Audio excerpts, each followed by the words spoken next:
just a little bit of background, and then I'll recite the poem translation, and then after that I'll sing it in Bangla. Ramprasad Sen was a 16th century mystic, and um, in fact, an inspiration for Ramakrishna. And he actually said to Mother, Ramakrishna said to Mother, if you could give darshan, your vision to Ramprasad Sen, why not me? So that is the extent of the greatness of Ramprasad Sen. Ramprasad Sen's compositions they really go for your jugular. They are straight to the heart, no mincing words. And in the second poem in particular, you'll see what direct language this is. Even if there is a little bit of bhakti in you, it will make you weep. And I've done that a lot, trying to sing this. So the first one is about doership. So this is Shakoli Tumari Ichha Ichha Moi Tara Tumi. It's repeated very often in the gospel. So here goes the translation. It's all your will, self-willed Tarama your name. You do your deeds, yet to doership they lay claim. You trap the mighty elephant in a mire, while letting the lame scale peaks higher. Elevate to Brahman's bliss, and others you plunge in the abyss. Instrument am I, and you the operator. While letting, I am but the house, you are the true dweller. Chariot I am, you are the charioteer. I move only as you guide me, my dear. It's all your will, self-willed Tarama your name. You do your deeds, yet to doership they lay claim.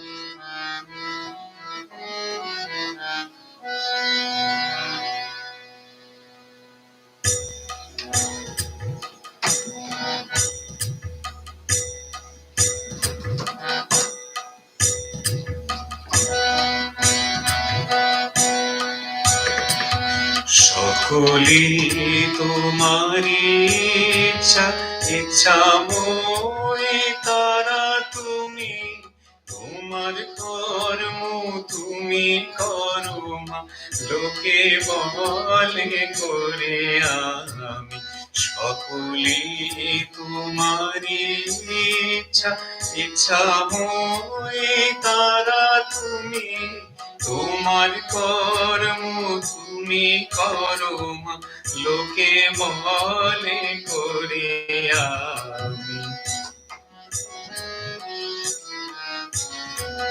পঙ্কে বদ্ধ করো করি পঙ্গুরে লঙ্ঘাও বীর পঙ্কে বদ্ধ করো করি পঙ্গুরে লঙ্ঘাও বীর কারে দাও মা ব্রহ্মপদ কারে করো অধোগামী কারে দাও মা ব্রহ্মপদ কারে করো অধোগামী সকলি তোমারি ইচ্ছা ইচ্ছা মই তারা তুমি তোমার কর্ম তুমি করো মা লোকে বলে করে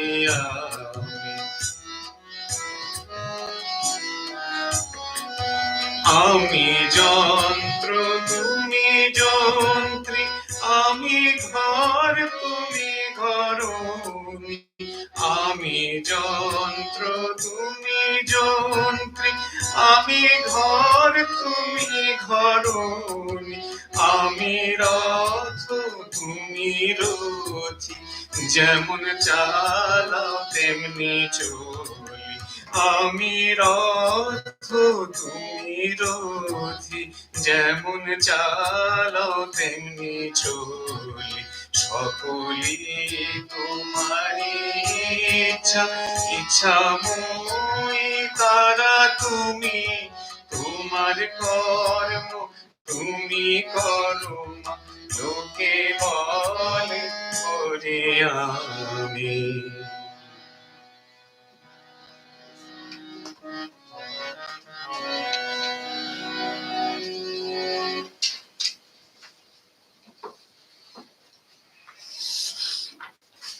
Okay, this tune, the next one is a typical Ram Prashadi tune. There are a lot of his compositions are on the same scale.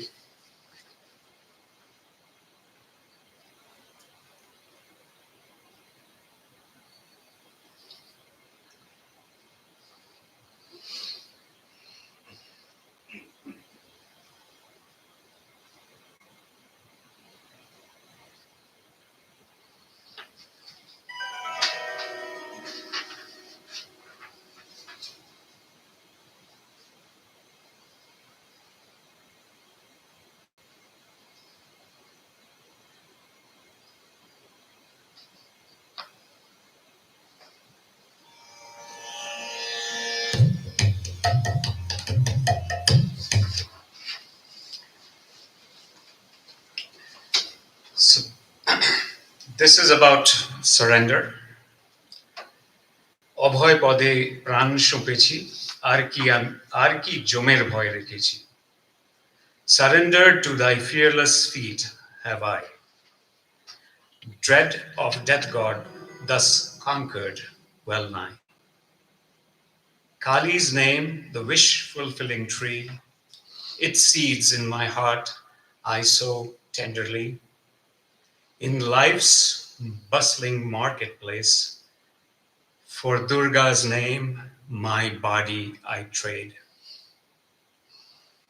In this body, the good one is housed, a place to live within I have found.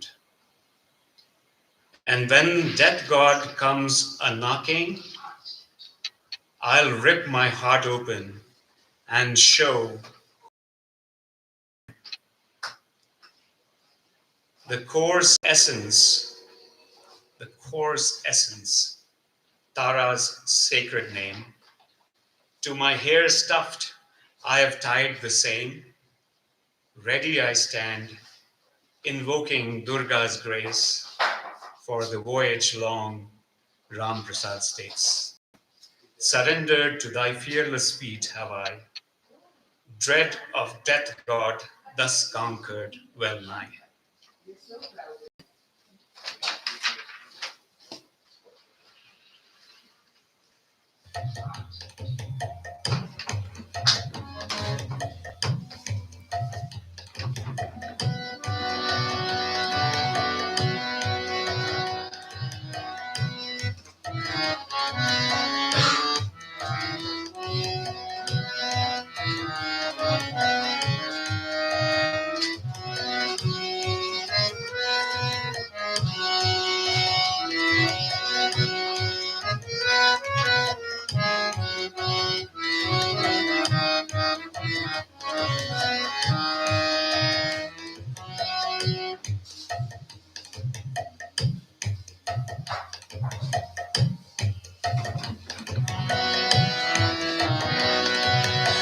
অভয় পদে প্রাণ সঁপেছি আমি, অভয় পদে প্রাণ সঁপেছি, আর কি জমের ভয় রেখেছি, আর কি জমের ভয় রেখেছি।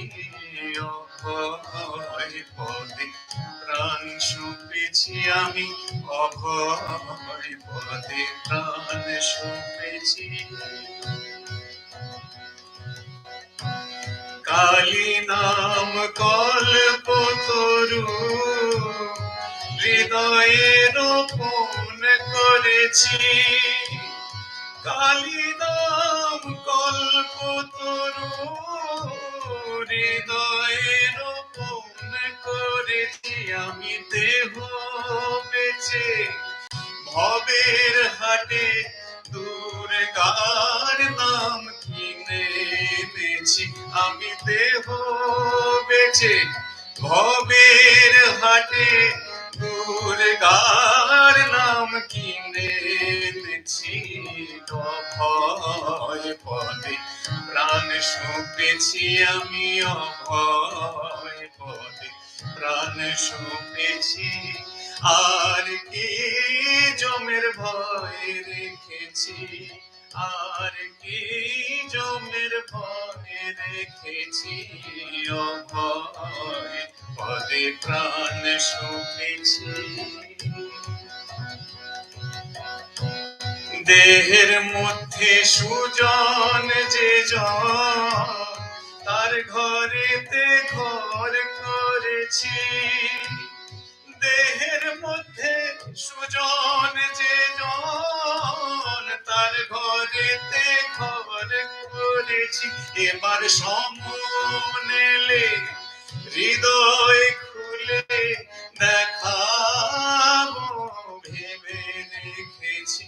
এবার সমন এলে হৃদয় খুলে দেখাবো ভেবে রেখেছি। অভয় পদে প্রাণ সঁপেছি আমি, অভয় পদে প্রাণ সঁপেছি।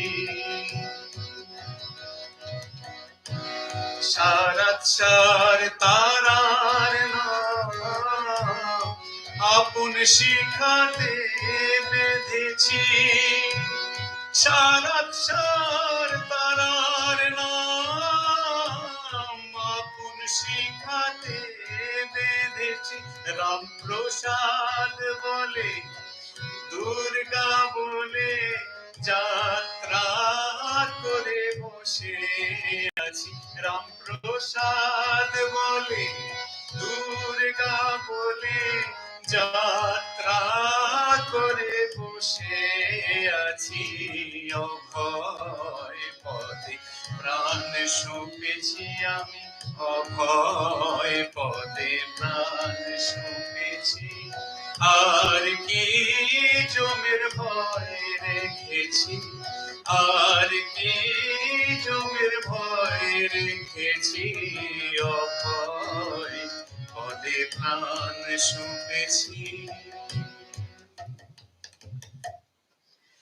There are several in the same tune. Mon re krishi kaj janana, same thing. I'll sing a little bit of that.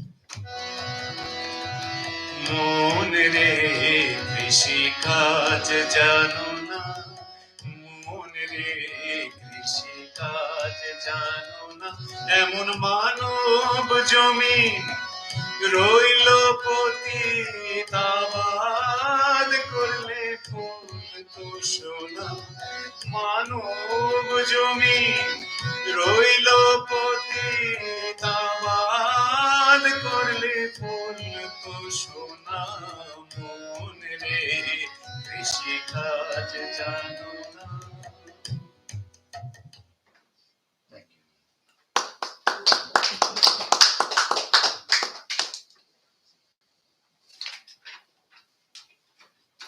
Thank you, Badur. Always, always, always such a pleasure.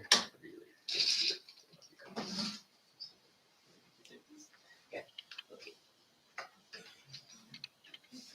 Wish you could excuse yourself tomorrow.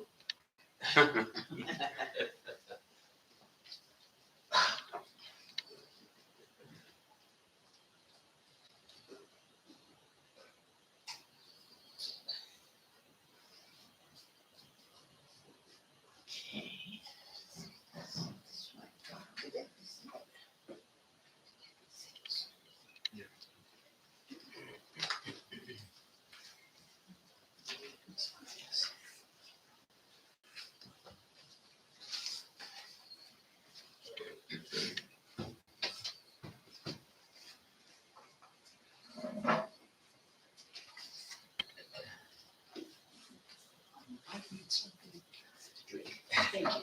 No, This one? only notes. Okay. Tonight, it's not going to be quite as casual. Good. And glasses.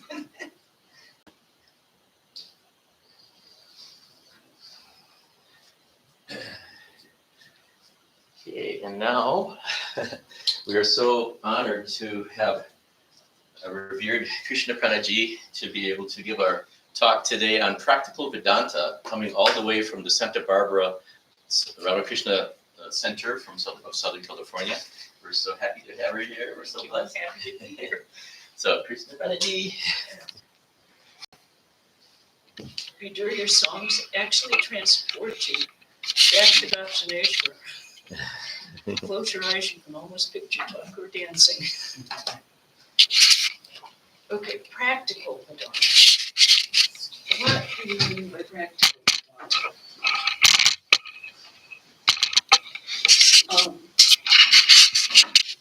Most of us have taken up one form of Vedanta or another, and we have decided that's the path of life we're going to pursue to reach our goal.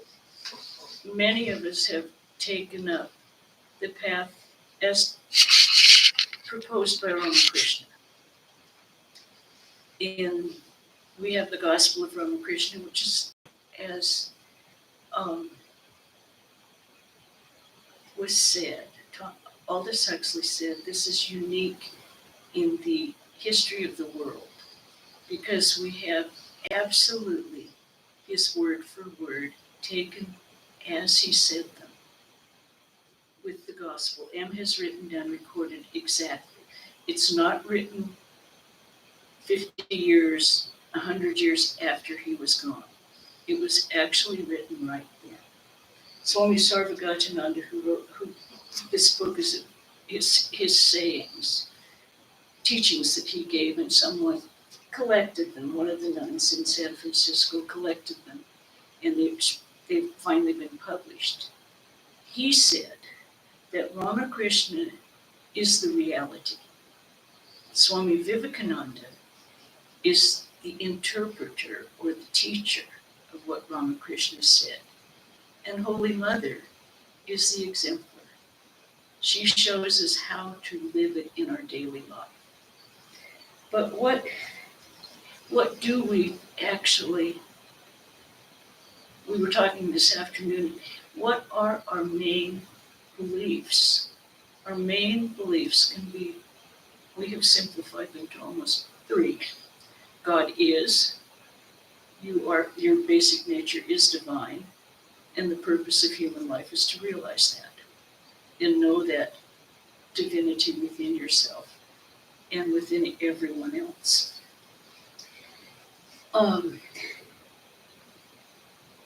But how do we implement? That's a very, very high ideal, extremely high, especially when we go out into the world.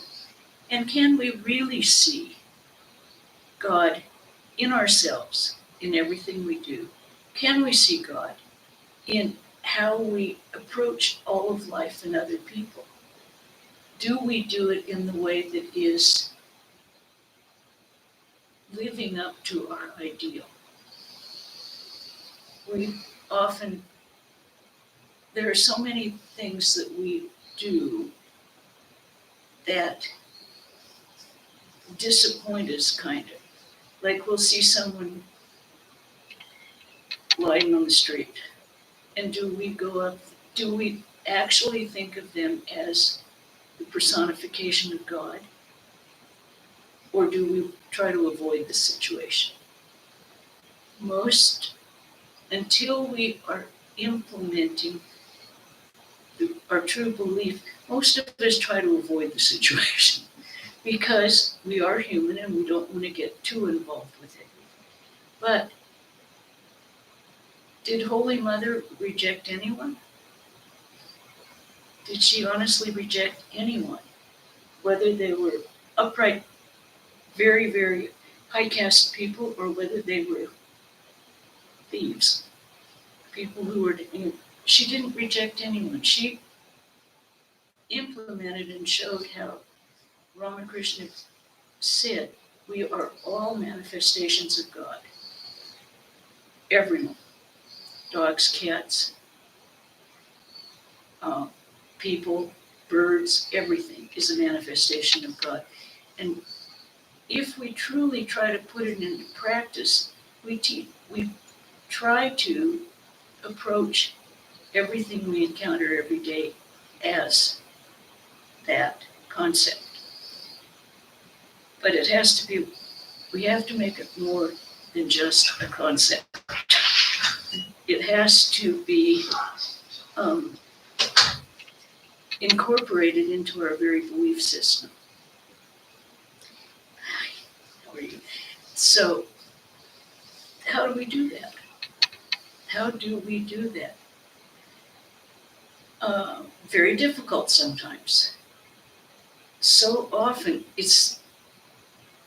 I believe it's a natural instinct to avoid wanting to get involved in things that are not right in our direct orbit. It's very natural because we have many things we're trying to do. We have many things we have lives that we have to take care of, and we portion out time. But if we truly believe what Ramakrishna said, and as the song says, I give everything to you. I turn over everything to you, Mother, and you take care of me. Then we really won't get into any situations that can't be handled. Sometimes we will. Sometimes it really doesn't look like it's going to be handled properly, but usually it is. Okay, what do we have to do how do we change our inner nature, or the ego sense that says, I don't take part, I don't do that, I do this, and I'm very spiritual. I do my meditation every day. I offer flowers at my shrine every day if I have one. And so I'm very spiritual. And then we walk out the door and we see life in all of its glory and all of its messy, obnoxious, uncivilized being. And how do we deal with that? How do we change our inner feelings of sometimes repulsion, sometimes just disinterest? But that's what we're trying to do in spiritual life. We're trying to change our inner attitudes to exemplify what we are. Not what we want to be, but what we already are. We're trying to take off those layers of ego protection, which is what most of these are. When we are afraid of something, what are we afraid of? What is going to happen to us? We have that beautiful story of Holy Mother going to Dakshineshwar, walking across the field, and she got very, very tired and fell behind from her companions. And the Dacoit couple came out. And how did she greet them? Did she run in fear? No, she said, "Oh, Uncle, you have come. It's wonderful. You'll take care of me. Mother, I'm so glad you're here." And they immediately took her in and said, "Daughter, what happened?" So this is an example of how we can change our attitude, and in such often change the attitudes of situations that are happening. I'll tell you what, we have a bookstore, and one afternoon I was sitting in the bookstore, and it faces west, and the sun was setting, and the sun was glaring straight in my eyes, and I heard the door open, and this blurry thing came in, and I said, "Hi, can I help you?" And he said, yes. And he walked further in, and I looked at him, and he was covered in chains, black leather. He'd come on a motorcycle, and I went, whoa, okay. I said, what can I help you get? And he said, I need a cookbook for my mother. It's her birthday.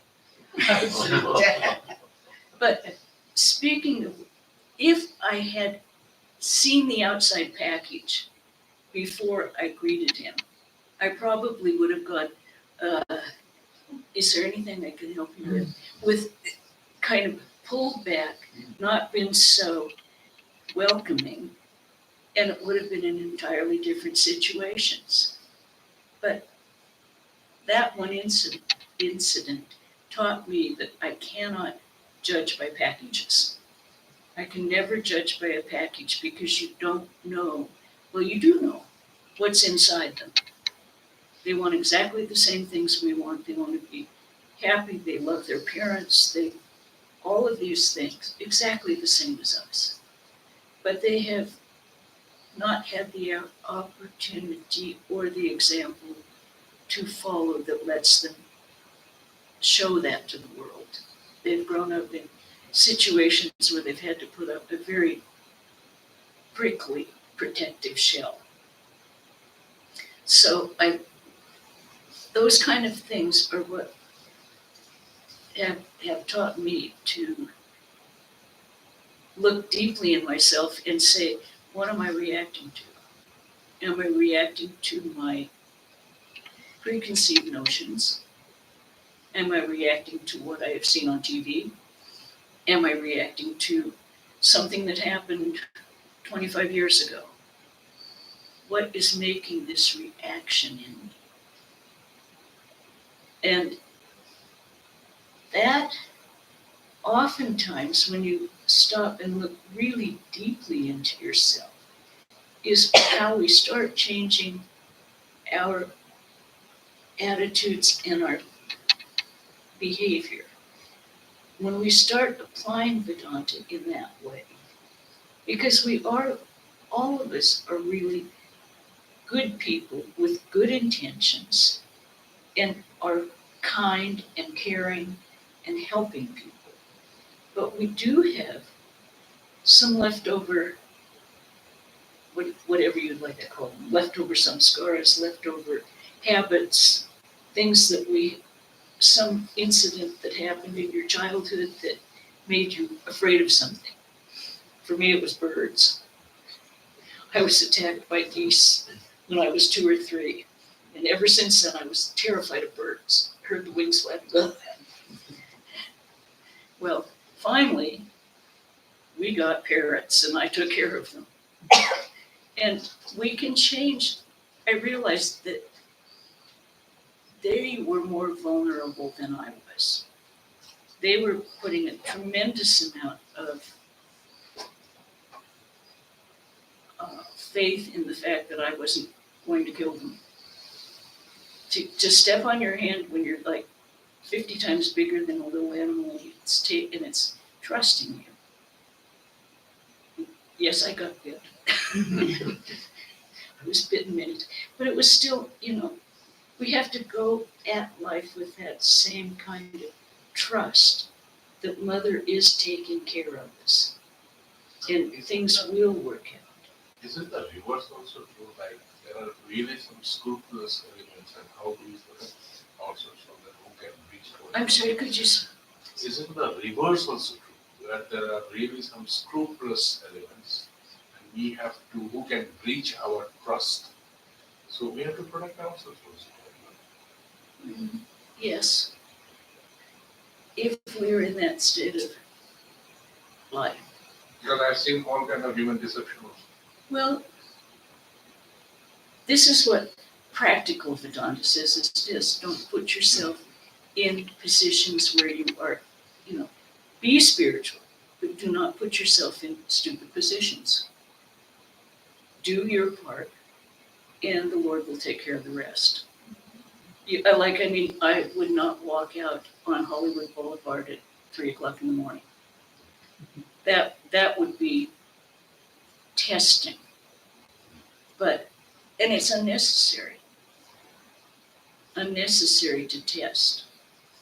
You just have faith, and it will reach a certain point where you can surrender and know that you will be safe. One of the famous students of Pravrajika Krishnaprana, he says that Bhagyo Bhagavan ache abar Shapyo Bhagavan ache. In tiger also there is a Yeah, a What? salute from a distance, Snake which is is also, yeah. practical Vedanta. Do not put yourself in risky situations. Use your common sense. Common sense, as Swami P said, was the most uncommon thing in the world.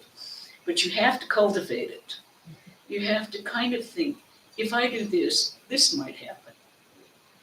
And then adjust your behavior. But you don't go out, I mean, unless you're 19 or 20, taking chances and knowing that you're going to come out okay. I mean, at 19 or 20, I don't know about in India, but in the United States, you took all kinds of chances and just knew you were invulnerable. So, and the Lord did protect us. Otherwise, we wouldn't be alive today. But we didn't know it at the time. I mean, we took all kinds of risks. Often we don't know that the Lord is protecting us constantly. We have to cultivate looking at that also and saying, this also is practical Vedanta. Okay, I was in a car wreck, but only the car was hurt. Everyone was okay. Now, is that what we should expect? Or was it the Lord taking care of us and making sure we were fine? We were given a warning to be more careful, to keep our eyes open more. And you have to develop the habit of looking at the grace we're given and recognizing it and appreciating it and being grateful for it. Recognizing the good things in your life and being grateful for it is one of the major ways of changing a fearful attitude. Getting away from negative thinking and going into positive thinking. The people in AA have a saying, practice the attitude of gratitude instead of the attitude of, oh, well, that shouldn't have happened. Well, all the negative things. Always look for the positive and be grateful for that. Because as you said, there's always the pairs of opposites. If this happens, this is on the opposite side. We tend to emphasize the negative more than the positive. That tends to be in our society right now. It's more exciting. It's more interesting. There's some kind of, how many people would watch the news if it was this, the neighbors in this area all banded together and went and cleaned up the yard of someone who couldn't do it anymore? Now, how much news would they sell if that's what they were saying? Instead, they say, 22 people were shot in a shopping mall. And everyone, that's news we listen to. We found that out in Santa Barbara when we had this debris flow. And the insurance companies were really, they've all pulled out of Santa Barbara. And they were not cleaning up anything. They were so busy fighting about whether it was the fire's fault or not. So the neighbors banded together. One man started this thing and he got buckets and shovels. And he went and he formed the Bucket Brigade. And people who had not had their houses flooded with mud met every day with buckets and shovels and helped dig out neighbors who had been flooded. Wasn't anything anyone said they had to do. It wasn't anything that made a lot of news. But when it was put on the news, more people volunteered. Often these things that look like they are so disastrous that we need to protect. Some people died. Yeah, lots of people. Probably 40 died. But it banded all the survivors together. And they all became close to each other and got to know each other and worked together. And this was people of all economic levels. Everyone got out and just did what we call the Scut Work. The buckets and the mud and hauling it and the big boots. So that's what I mean with practical Vedanta. It would be easier not to just take care of yourself and your own family, but it is by expanding yourself to include the entire area. And if you're okay and alive and you're not too muddy, then helping the others. Because that opens our hearts and is the expansive, positive thing, which makes you recognize and realize that we are one. We are all one. We are not separate individuals. We like to think we are. But in our interior being, we are really one. And that one is the divine. And we like to pretend that that I am a member of the Ramakrishna order. I have done this. But that's just the externals. The internals, every single one of you and I are the same. We're all doing our own dharma, and we're all going to the same place, if you want to call it a place, to the same realization. We're all going to be there, and then we won't be separate, and we'll know that. Right now, as long as we're experiencing this, we think it's real. But in the ultimate sense, it isn't real. We are just here because Divine Mother put us here. And we have, over lifetimes, developed habits and personalities and samskaras and dharma that we have to do. But our basic job, our basic thing that we must attain is to realize that we are not as individuals, that we are divine. And we are, you don't have to go anywhere, you don't have to do anything. You just have to stop believing and identifying with this singular case that we're in, this pillowcase that we're in this.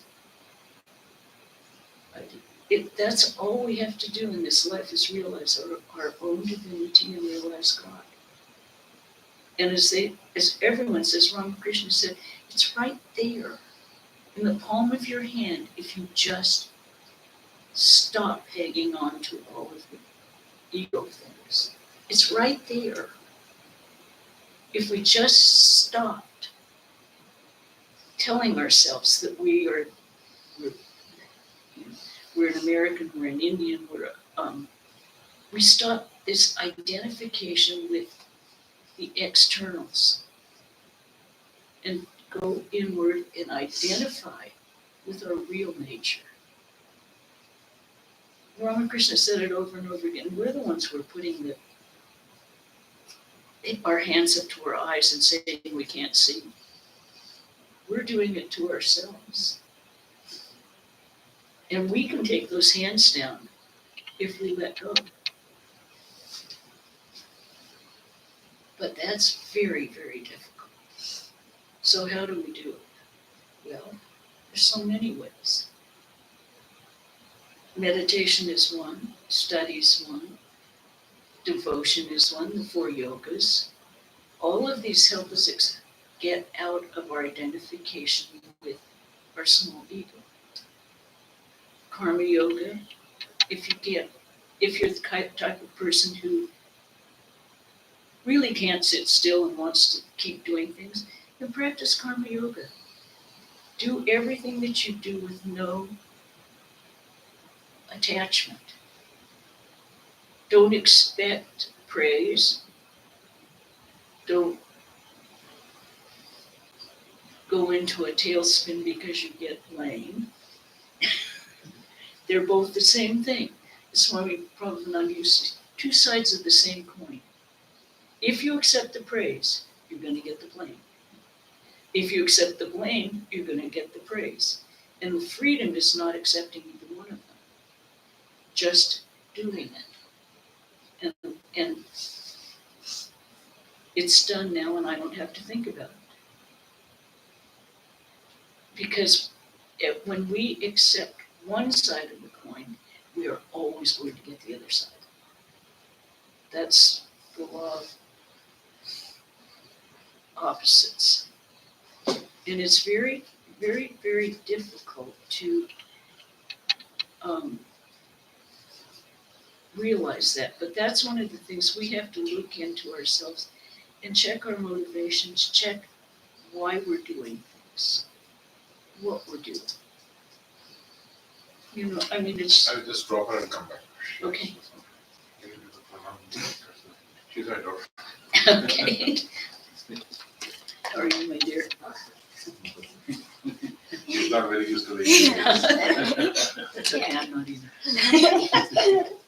I will be coming back. Okay. But those kind of things are what,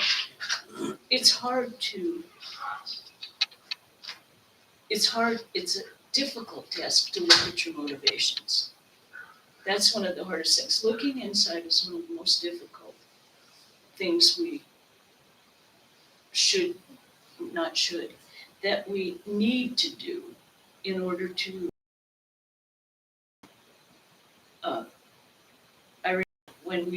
I told you about Transition House last night.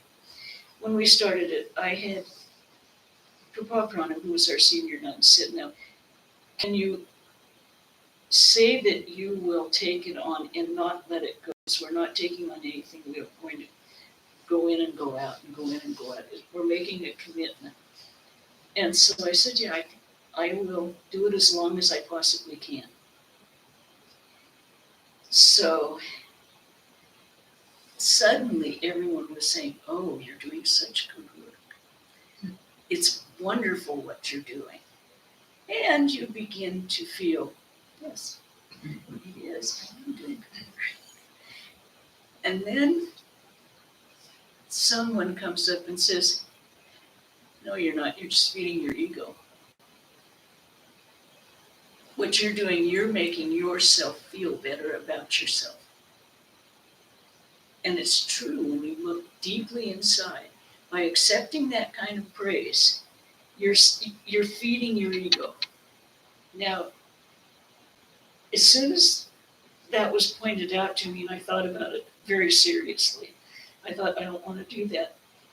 I lost all the attachment of trying to outdo ourselves on every meal that we cooked. And we just fed them. Made sure everyone was fed a nutritious meal that we would eat at home. And it was so freeing. And everything relaxed, but it was letting go of that self-congratulatory feeling that, yes, I am doing some good. I wasn't. You know, it was simply when, like in the song, all we are is the vehicle. The Lord is the operator. We're just the machine. And as soon as we can honestly feel that, then that would be, to me, the goal of karma yoga, where you can honestly know that you are not doing anything. I am not doing anything. The Lord's doing it. And you get that feeling when people say, oh, you've done such a, and you go, I haven't done anything. I really haven't done anything. And I think that's how all these, well, I know that's how all these original swamis who came to this country They gave it up to the direct disciples when they came. What am I going to do there? What do I have that I can say? And the direct disciples said, that is none of your business. We'll take care of it. Now, in order to have that kind of faith, look, they built all these centers, and they built up strong Vedanta gatherings all across the United States, all knowing they were not doing anything. It was all the Lord's work. So if you're the type of person that can sit down and meditate and gather your thoughts and to one-pointedness, then do that. And do it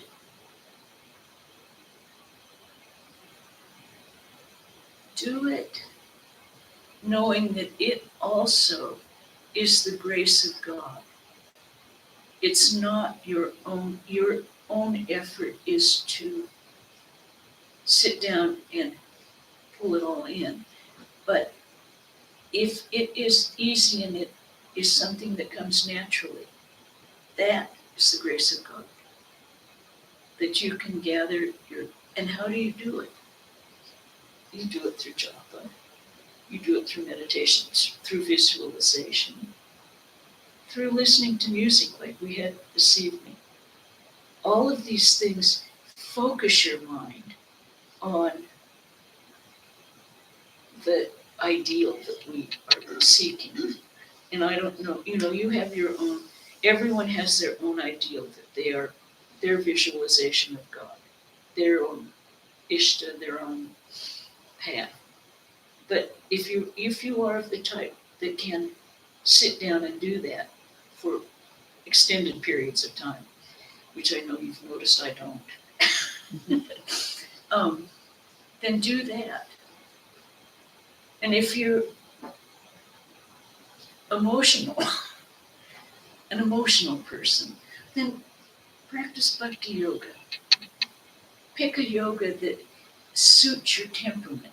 Don't stick strictly with, because personally, what I've seen in the Ramakrishna order is we're like a balance of the 4 yogas.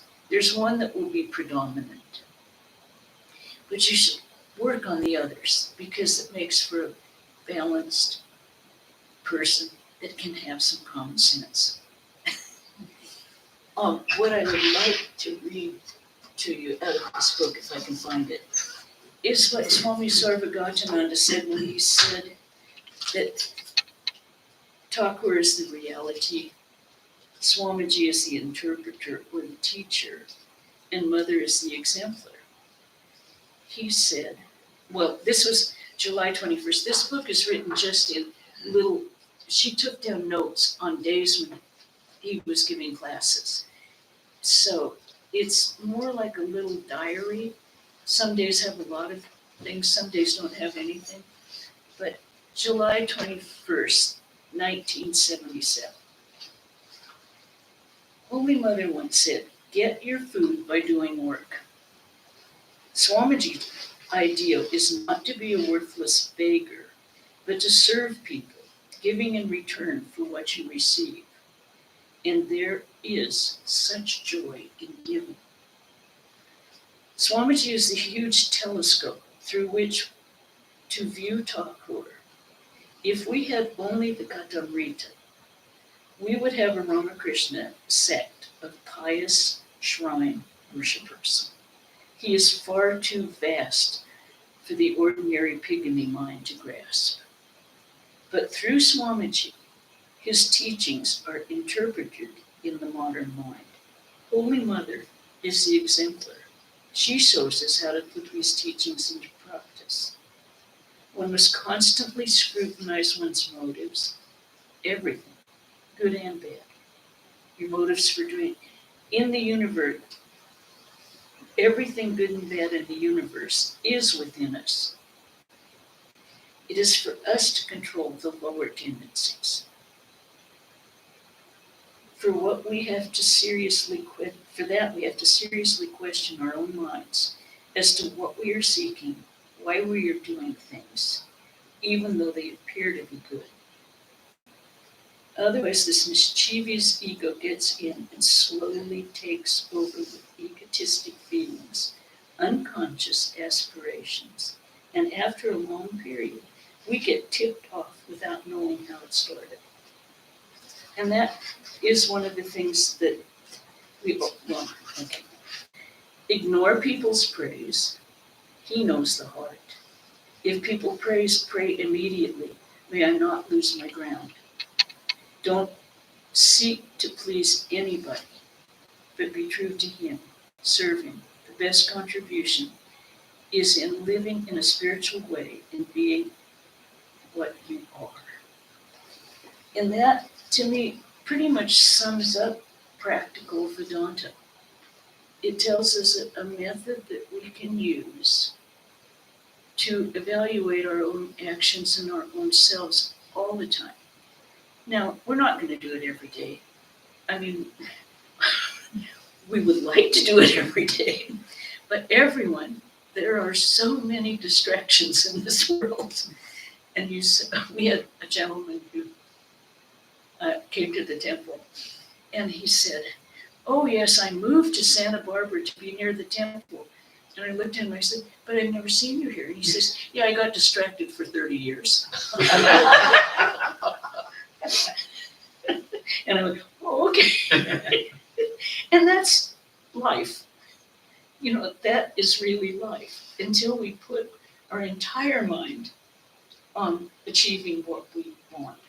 Most of us wait until we're a little older. We follow the distractions when we're younger, and it becomes more imperative the closer we think we are to death.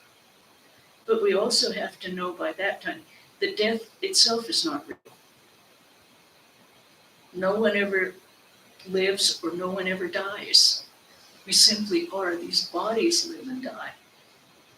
But we don't. But it takes a long time to get to that point of surrender where you know that you do not die.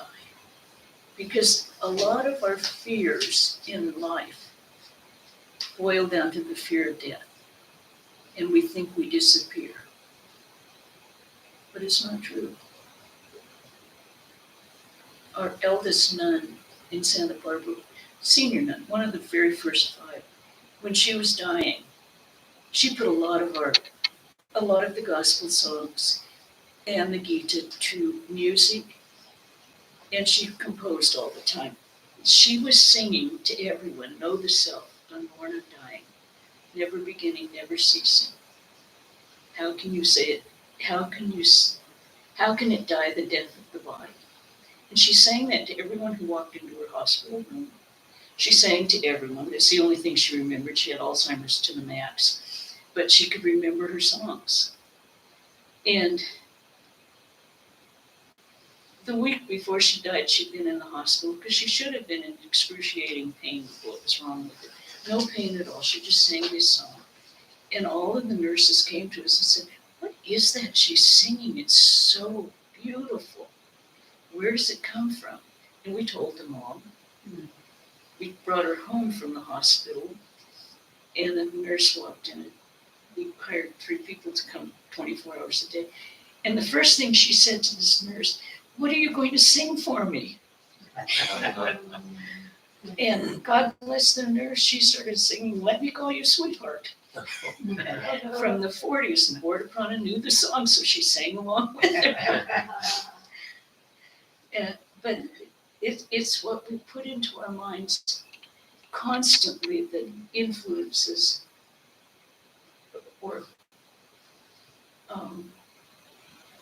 predisposes how we will encounter the end. Whether we go out with joy and peace, or whether we're still clinging to thinking we are this body. That's also a lifetime thing. And most of our fears are gone. Because, as I say, when you think about what you really are afraid of in life, what was I afraid of with the birds? They were bigger than I was, and I thought they'd kill me. I was 2 years old or 3 years old. But that's the big fear. I could die. Of course, I arrived in Calcutta at midnight. My first trip to India. And Bengal was underwater. It was 1978, one of the worst floods in Calcutta. They opened the dams, everything was underwater. Okay. And we arrived at midnight. And we were in Western clothes because we had just come from Thailand. So all of a sudden, this little man in a suit came up and he said, Ramakrishna. So we got into the car with this man. We had no idea who he was. None. But he said the right words. We got into the car. It was a taxi. He was the chief of police of Calcutta. And Bharat Maharaj had sent him to pick us up. And they didn't turn on the headlights.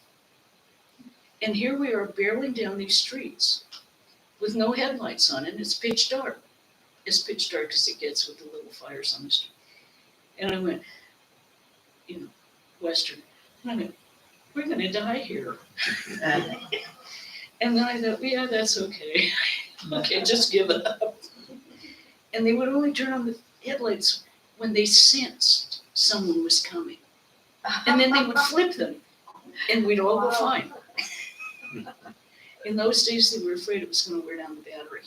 I know. But, coming from the West, it was just like,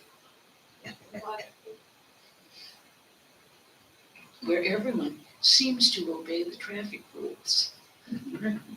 Maybe we speed a bit and we run a few lights, but we basically stay on the right side of the road and stay in our lane. But all of those things, when you really, really analyze, what is the thing I'm most afraid of? Then.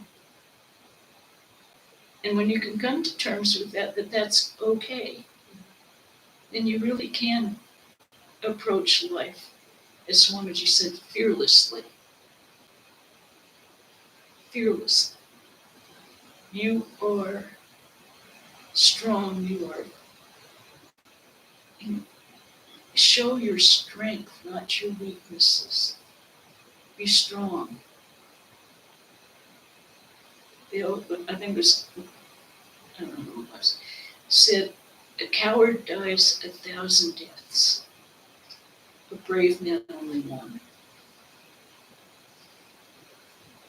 And it's true. I mean, when you stop and think about it, if you fear it every time something happens, yes, you do. You go through this emotion constantly. So another thing in practicing practical Vedanta, how do I come to terms with these things? How do I do that? Mostly it boils down to introspection. Introspection or service to other people without attachment, without hoping for praise. Because as long as you're thinking of other people and how you can help them, you're not thinking of your small self. So that's why, that was the whole motto of the order. For your own salvation and the service of man as God. Serving God in man.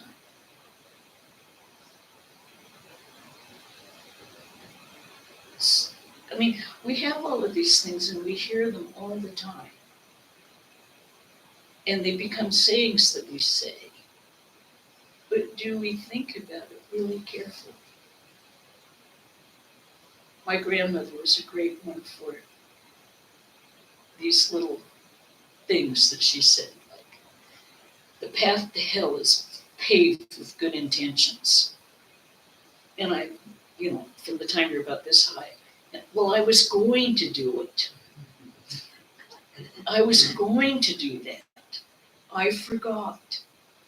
And as she said, the path to hell is paved with good intentions. Get busy. Actions speak louder than words. We can all say all these nice words, but all of those old saws that your grandmother told you, whatever they told you in Bengali or Hindi or whatever, they have a lot of wisdom in them. They have a tremendous amount of wisdom. And they've boiled it down to a few words. And most of us just don't think about it. They're just a saying. But when you stop and think about these things, really analyze what it is, you think they've been teaching me this all my life. I can either embrace it or I can just go ahead and parrot it. I mean, I don't know what any of the Bengali ones are, but I know they're there.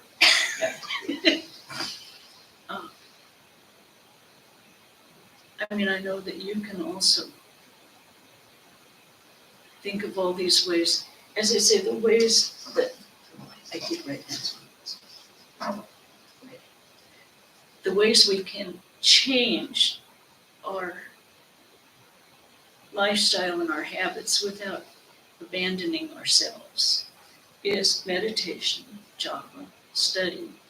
But you study, as they said in the gospel, you study until you know the words and then throw away the books and put them into your life. Like Tucker said about the grocery list. The man read the grocery list.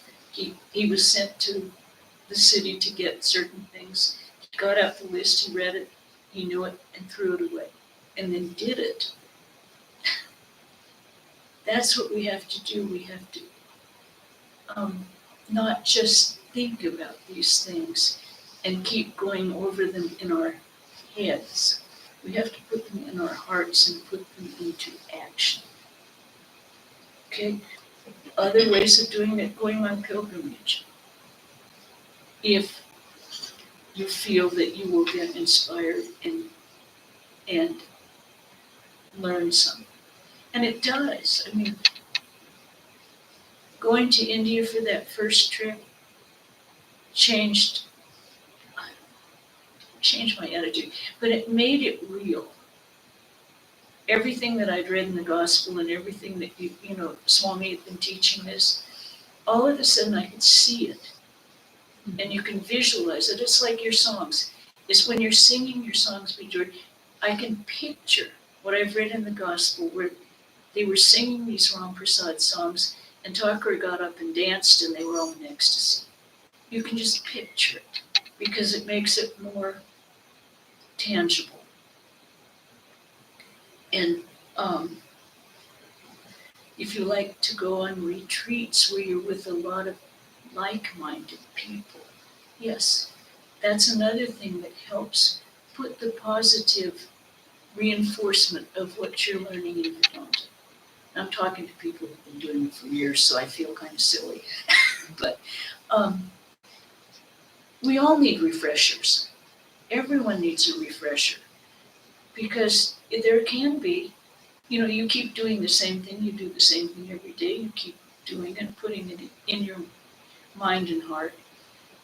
But we also have to watch that it doesn't become autopilot, where we don't think about it as much, where we make it like a new experience every time with the same enthusiasm that we had when we were first introduced to it. For me, first introduction, I mean, how silly can you be? I knew I was going to realize God in 3 months. That was it.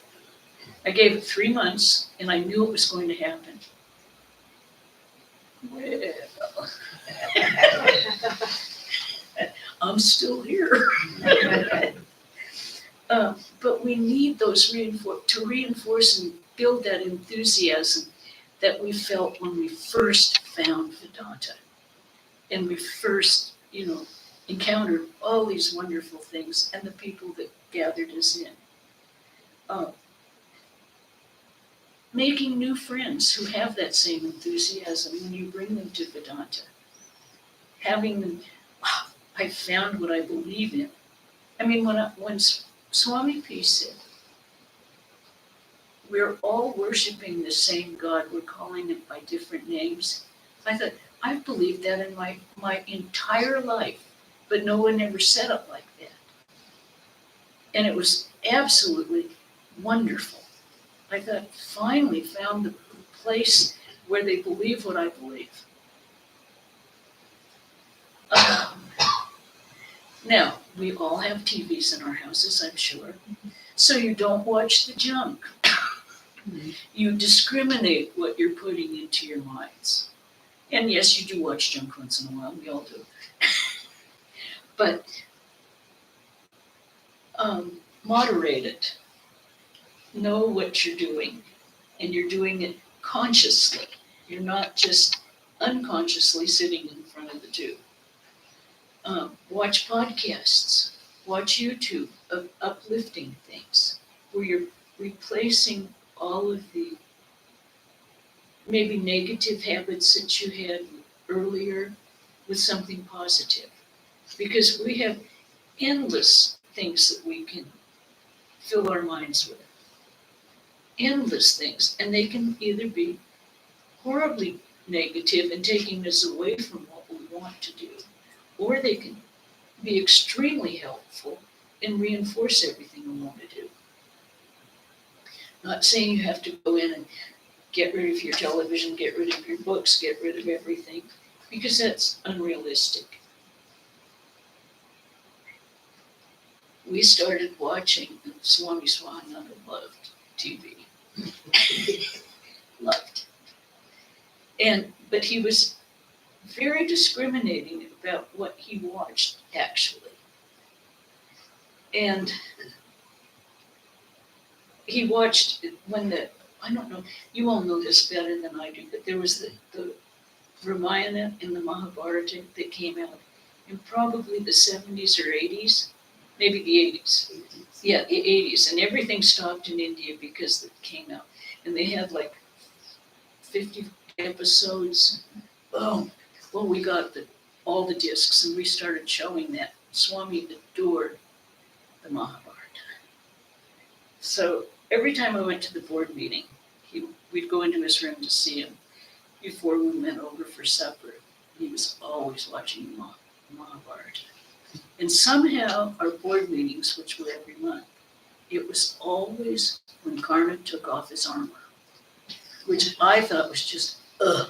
And he'd say, we can't go to dinner. We can't go to dinner. We're going to be late. We have to watch Karna take his armor off. So we've seen it like 16 times. He said, you have no idea.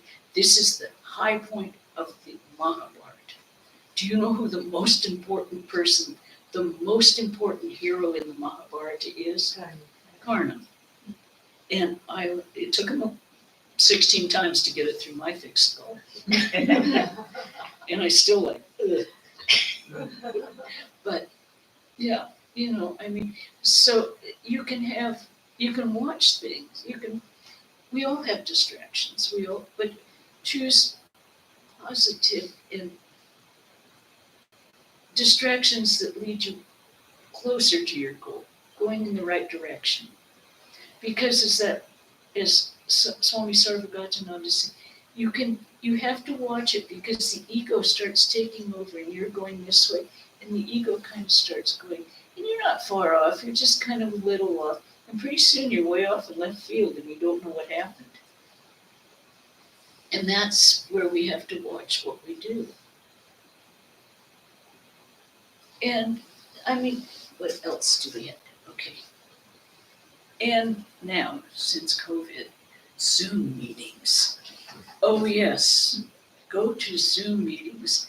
And when you can participate. I mean, we have this, I don't know how many of you do this or whether you do it at all. Gita Prana in New York, Ridgely, started this weekly Ask the Sisters. Mm-hmm. And this is, everyone is welcome. You just have to get on her list. Email her and ask to be put on the list.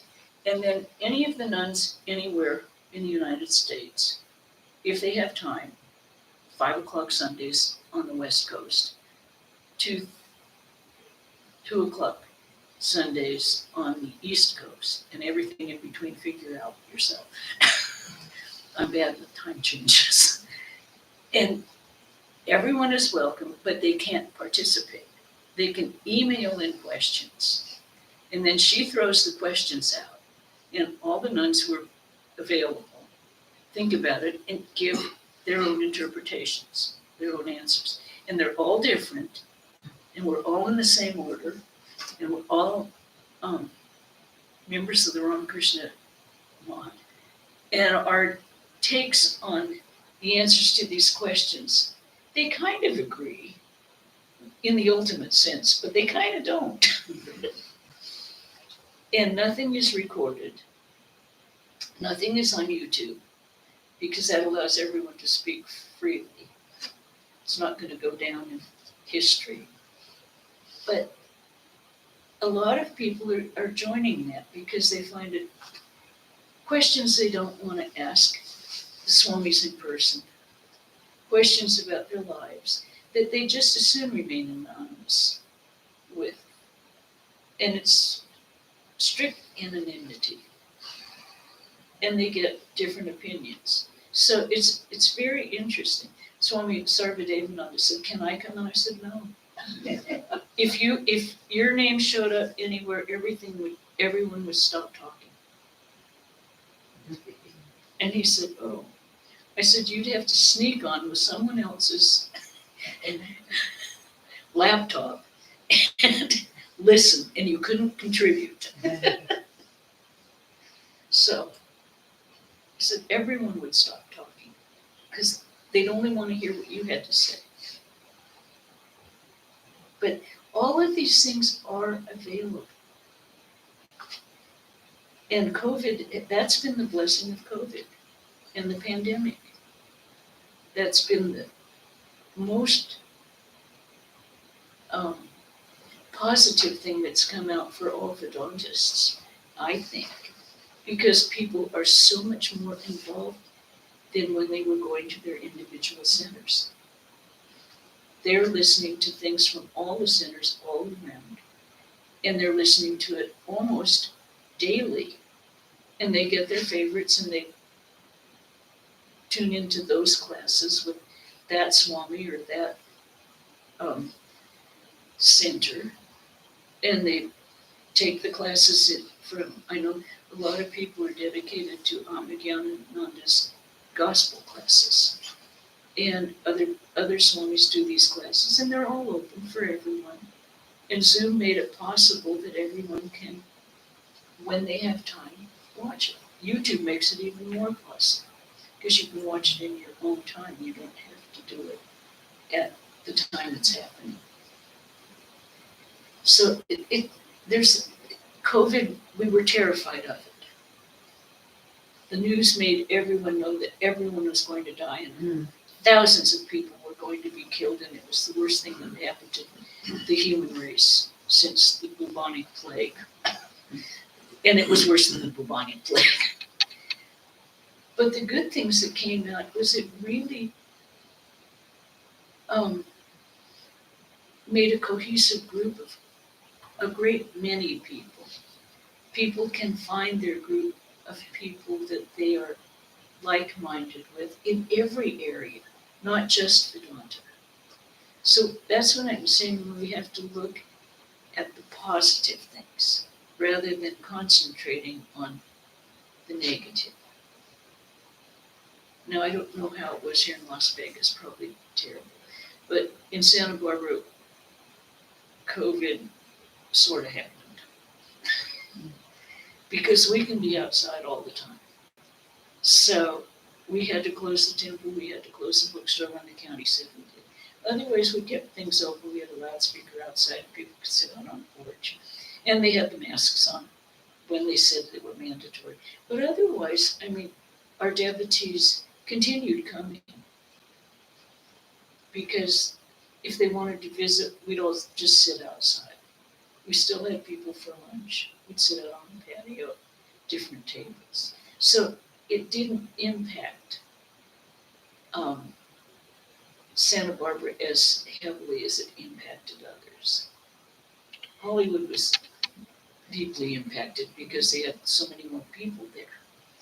And they're not outside all the time. And when you go outside, there's a lot of homeless around who are, although I had a public health nurse tell me the homeless were the ones who were not catching COVID. They didn't catch it because they lived such rough lives that their immune systems were really good. she said, we don't have the homeless catching COVID. And that kind of surprised me too. And in India also, more people died returning back on the streets than actually going to the hospitals, dying out. The people who were going away, daily wage earners, laborers, and all these people. More of them died on the streets than actually. No, actually not. And they died on the streets because they couldn't get to the hospitals. Yeah, They didn't have, accidents and all this. oh yeah, way more than COVID. Way more than COVID. Yeah. Automobile accidents, heart attacks, all of them. But they didn't get the publicity of the COVID. We're tired. A small question. When the girl is small, like 2 years old, everybody says, oh, you're beautiful, you're beautiful. She go to 5 years, everybody, oh, she's beautiful, she's a tall, oh, you're beautiful. Now see, you are developing ego in that girl. Yes. Right? So what that girl should do now, at the age of, say, 22, 23, she's grown up and she's beautiful and she has got the ego built up from the age of 2. So what she should do, what we should tell her, how to take her ego off. The second thing is that, like, if you are a husband or if you are a father, whatever it is, the relations with the girl, she says, oh, I'm looking now. If you don't say anything, oh, she didn't say anything. What's the problem with this guy? You know? So how we should handle the situations like this? When, like as a husband, what you should say, oh, no, you're not beautiful. Or or the father says, oh, you're okay. What should the father or the husband should say to the girl? And this is a very practical situation Yes. of how you build up the ego from childhood to the adult. Well, you just said it. When a child is born, we do everything we can to engage all their senses. Everything, bring it out. We go up and we go, giggle, giggle, giggle. We go, look at me. We do everything we can to bring their senses outward because they're pretty happy by themselves.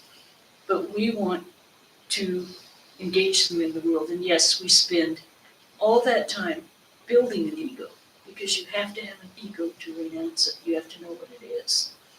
Now, what would not having had children, but watching our Sunday school kids and seeing how parents, some dealt with it and some didn't. The ones that I find when they were beautiful, but you don't have to say you're beautiful. You just say, I love you so much. You don't have to point out that it's because of looks or because it is a direct probing, is how I look at it. So Yeah, there's only option, either you're beautiful or you're not looking no, good. you look wonderful today. I like your outfit. And don't get them to identify. We had some adorable little adoptees who came. And one little girl came, her mother was a single mother, and she came dressed up one day with a tiara on, and she was 4. And I said, oh, you look just like a princess. And she looked at me, she says, well, I am. And I said, yes, you are. And then we dropped it. So that's what I said, that the ego is building up. Yeah. The same thing happens as a man, when you go, like you are going to a conference, they introduce you a big line of this is this guy, this is this, and then you go and you give your lecture. Now your ego is already built up because when you come out of the stage or whatever it is, and people say, oh, you are a very successful person. Yes. So the whole environment is like that. They are all building up your ego. Yes, they are. But you don't have to accept it. Yeah, I know. And that's the glorious thing. One of the things that made me most uncomfortable when I started giving these talks was Mataji and taking the dust of my feet. I was so uncomfortable. And I had one of the swamis tell me, just throw it over your shoulder to Thakur and he'll take care of it. Give every ounce of praise you get and blame. And if you have to do it like that, just say thank you and you give it back to the Lord. And then your ego doesn't get so involved.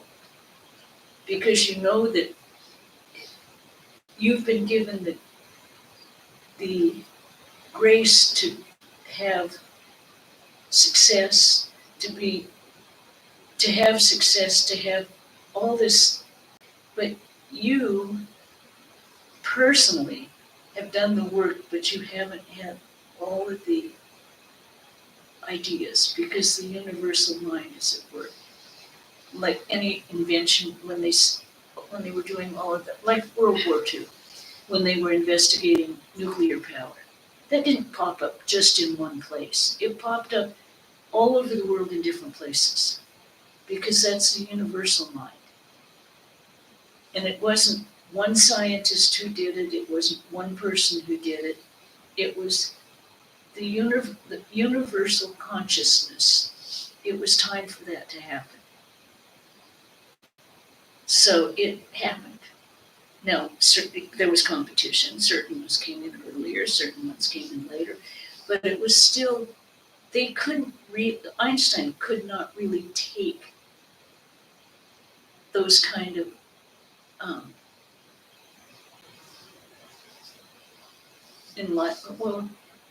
theories that he built as his own. He knew that there was something beyond him that was doing this, and he would not find the end of it. He also kept the Eternal Companion on his bedside table. So he'd been reading it. And all of from what I've read quite a bit about the scientists of Los Alamos. They had no idea what they were really doing. For them, it was a mental exercise to see what would happen. But because they were involved with their minds, and their minds were leading their lives. But they didn't have, quite a few of them were horrified once they did it, at what it was going to be, what it was going to be used for. Lots of people have made inventions and they thought they were for the good, and they've been subverted to detrimental causes. But by not accepting, doing what you do well, and doing it without attaching yourself to the results, you're doing it because it gives you joy, you're doing it because you're good at it, and it's obviously your dharma to do it this life, but not to be attached to either the praise or, if something goes wrong, the blame. And that's where you have to work on your ego. Now, children anyone, I'm not going to say just children, anyone who is graced with extreme beauty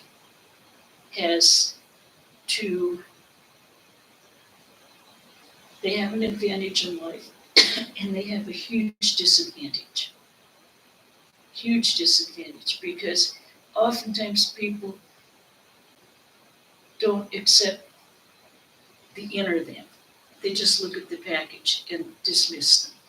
So I think as a parent, excuse me, as a parent,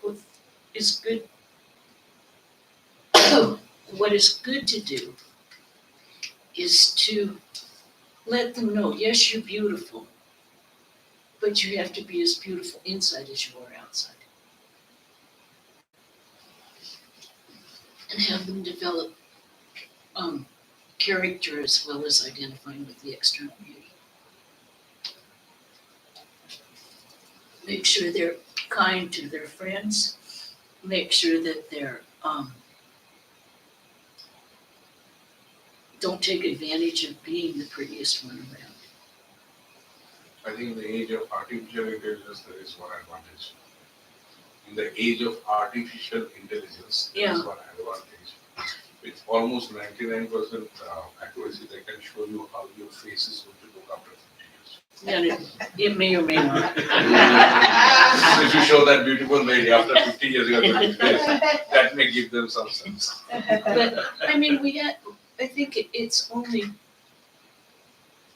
fair to them for their development later on too. Let them know that, yes, you're blessed with really good looks, but you have to have the inside just as pretty as the outside. And have them help their friends. And remember, one of the things that our parents told us was, when we were dating, you don't dump your friends because the one you wanted to date suddenly asked you out. You stick with your first, except when you accept, you probably didn't date.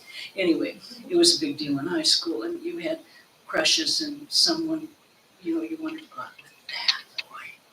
And someone less beautiful or less impressive asked you out first, and you never, our parents were really honest, you do not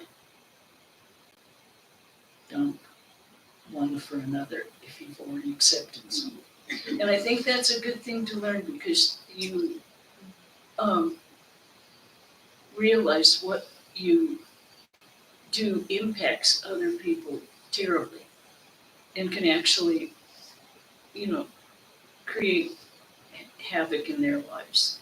And what you have to be is honest with yourself, not take advantage. And if you have planned to go out with your girlfriends, just because he asks you out doesn't mean you suddenly go, I can't be with you. You continue with your plans that you had done. And it makes for a stronger person, and a person who is true to themselves. It forces them to be true to themselves. Otherwise, they get reputations for like these mean girls, girls who take advantage, do that kind of thing. Boys who do the same thing. It's a tricky business raising children. It's very tricky because you have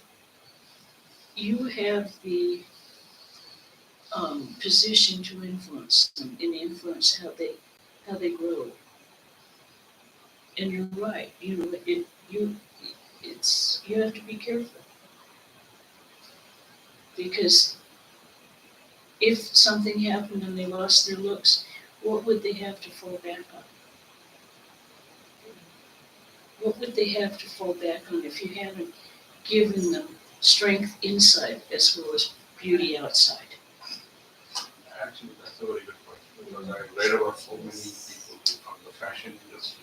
Yeah. Yeah. They tend to commit suicide at the age of 40, 45, and then they lose their weight out and they kind of Yes. But what do they have to fall back on? Where is their identity? Is it terribly with the outside, or is it with their ideal in their inside? I mean, accidents can happen anytime, and people can be marred, physically marred. And what do they have? If their whole thing is on their looks, that would be doing them a disservice. But that's also putting our Vedanta in practice, emphasizing their divinity, their real self. I mean, you don't have to call it divinity, but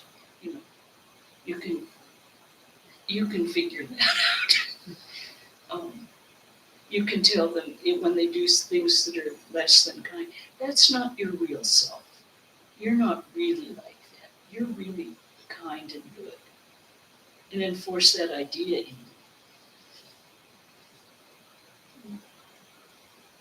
It's a difficult situation, and everyone gets to be a parent before they know how to do it.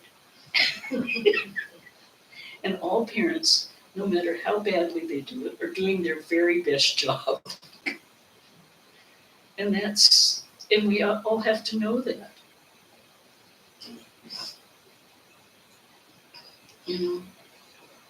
And we all make mistakes. Everyone makes mistakes, and you have to, that was a mistake, I shouldn't have done that, and you can admit it to them. I think one of the worst things, though, you can do, and this is just my own personal opinion, is to try and be a friend to your child when they're young. Do not try and be their friends. Keep a nice open relationship, but give them boundaries because they feel safer. You have to give them parameters that they can grow in, because they have to know that you're taking care of them, that they don't have to take care of themselves in all occasions, because that creates a child who is frightened most of the time or aggressive. They really feel safer with boundaries. I don't mean lock them in, but to give them reasonable boundaries, and you don't go past that line, and you don't go past that one. Give them good space. I Then learned, they consider you that you are not your friend. no, That's what this psychology is like, that, okay, you're putting the boundaries, so I cannot come after 10 o'clock in the night, right? Yeah. So, okay, so the club's open at 10 o'clock, so where should we go? well, So that depends on their age. that's what I'm saying. No, but I mean, if you say, yes, that's right, you So, have to come in at 10. yeah, so there are two things. So Until if you become a friend, then this is, time is no limit, so there is no boundaries they don't Yeah. want any boundaries. No, they don't want. Yeah, Or so, they say they don't. Yeah. That's the difference. As when I was teaching school, and some of the teachers let them do most anything, and other teachers set these parameters. And taught in a private school. And one of the women that taught there, she taught 9th grade. And she had boundaries, she had expectations, she told them what they were. After they got out of her class and they had graduated from high school, she was their favorite person because she had cared enough about them to really help them learn these things. She was an English teacher, and she had cared enough about, that's how they interpreted it. Well, she cared about me. Miss Brown wanted me to be the best I could be. So in the 60s, most of the parents decided they had to be their kids' friends, and the kids didn't know what to do because no one had expectations for them. Whatever you do is just perfect. We had a 15-year-old who lived with us, and he was extremely smart and extremely from a dysfunctional family. But we got him into a college class, and he came home and he said, well, I got 80%. And we took one look at him and said, well, that's not acceptable.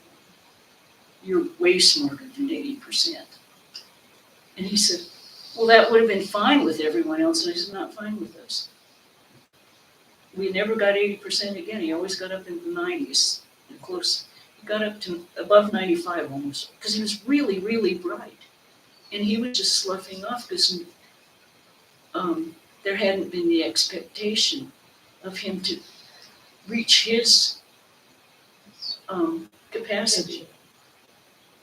I mean, you have to let kids know, and you don't push them if they don't have the capacity. You take them where they are and make them the best at their own ability. And some, it's not very high academically, but you can make them they can become extremely kind people. You help them develop in their direction, but it takes boundaries. I think it's all boils down to the same point, that how you handle your ego, right? Yeah. I mean, how do I take criticism? How do I deal with the expectation of society? If I consider myself as a completely individual, completely myself, why should I even adhere to the society expectation? It's my life, how do you different? That's also, you have to, Like his question, she is beautiful, that means she has an expectation from outside people that people are beautiful. If somebody recognition. doesn't do that, will it lead to a mental failure or whatever? Yeah, well, I mean, but that's what's helping the children to reach their own sense of to be self. who they are, helping them, not trying to make them into something else. I was supposed to go into mathematics. I hated math, but I was really good at it. Hated it. Just, ugh. And that's what I was supposed to go into, so I went into college starting in math and quickly went into sociology, which had nothing to do with math and then education. And I was quite happy. My parents had expectations of me, and I joined this cult in '72. And you know, there were all these gurus that were out there, and there were cults. And after 10 years, they went, no, you're happy and you're doing well, so we're happy. But they were worried for 10 years. Not too worried, because I introduced them to Swami P, and they came down and met everyone, so they weren't too worried. But it's a big responsibility having children. It really is. I mean, but you also have to know, like the Upanishads say, you don't love your children because they're yours. You love them for the God within, and let them develop that God within. You don't love the wife for the wife's sake, but for the Lord within. It's not, you don't love the outside package simply. You love the whole package and the divine nature inside. That's part of our wedding blessing. It comes straight out of it. I can't remember which Upanishad, it comes straight out of it. And when we think about that, we love people because of the divine nature in them. That's what we're connecting with. We love that. We make that heart connection with the divine nature. And there are some that we connect with more quickly than others. And some, it takes a little longer to see that because they've got a nice cover on it. They've covered it up fairly well to get along in life. But it is the basic nature of everyone. And that's what I consider putting Vedanta into practical use, is to develop that ability in yourself to connect with that divine nature, to not go with the package, to go with the inner being and the, I want to say the person, but it's the person, the more unselfish person that everyone has in them, which is the divine nature. So I highly recommend this book because this book, I only read like maybe 2 or 3 pages a day. And it's something to think about. Now, Swami P always said, read the Gita, 1 or 2 shlokas, and live them for a week, or think about them. Really, really analyze it and think about it. Concentrate on 1 shloka, maybe 2 shlokas, and then go on to the next one. But how you put those things in your life, not, oh, I've read the Gita. Oh, I've read it 22 times. Did I really get it? But I've read it, and I can recite it. But have I put it here? That's where practical Vedanta comes in. It's not an intellectual activity. It's a heart. I remember the first time I saw Swami Sarvadevananda, he said, yes, think about it. And he touched his heart instead of his, because this is what you have to think with. You don't think with this in spirituality, you think with this. And that's how we practice our this. We put it all up here, but then we have to think about it here. Are there any other questions or anything? Because I'm tired of talking. We've been talking all day, thank you. Any questions before we? Any questions? I'll have a drink of water and then I could ask them. Well, let me put this here, so thank you. There we go. We got to keep the shot perfect. So we're framed. What's the name of the book again? Oh, it's this, Being Spiritual, Staying Practical. It's a fantastic book. And he basically says the same things over and over again. Train your mind.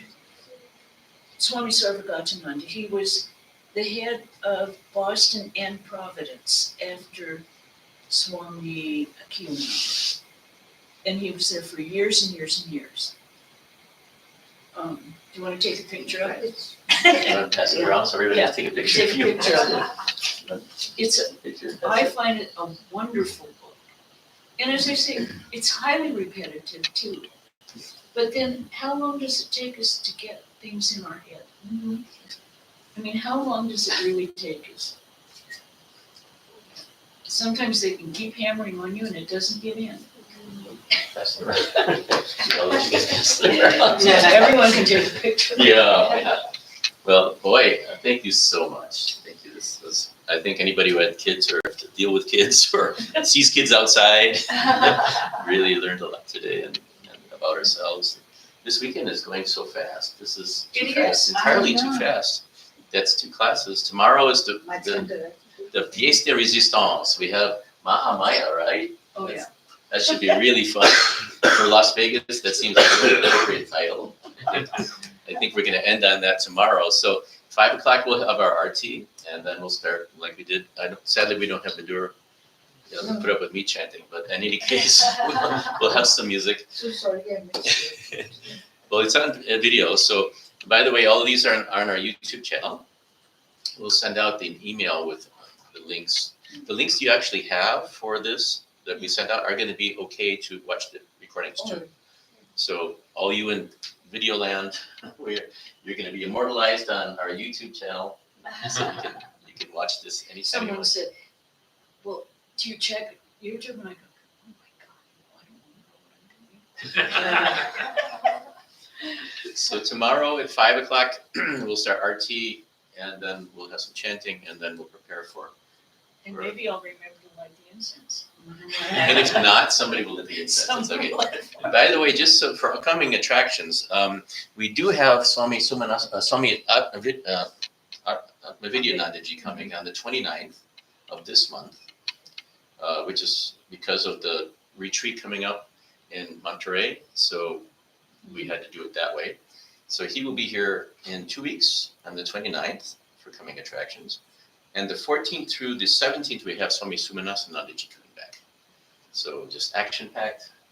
Stars of Vedanta. We're very lucky. Means that we don't have to do as much. We just have, Not so sure. we just have to That's okay. show you on video. So that's great. But thank you all so much. By the way, there's flowers. Please put flowers on the altar as you wish. And we're going to, of course, after this, our prasad meal together. We're going to have a beautiful meal, as we always do. And we look forward to tomorrow. But thank you so much. As someone said, a 5-year-old, they said, what's a puja? A lot of flowers and a lot of food. Why do you think Indian religions are so popular in America?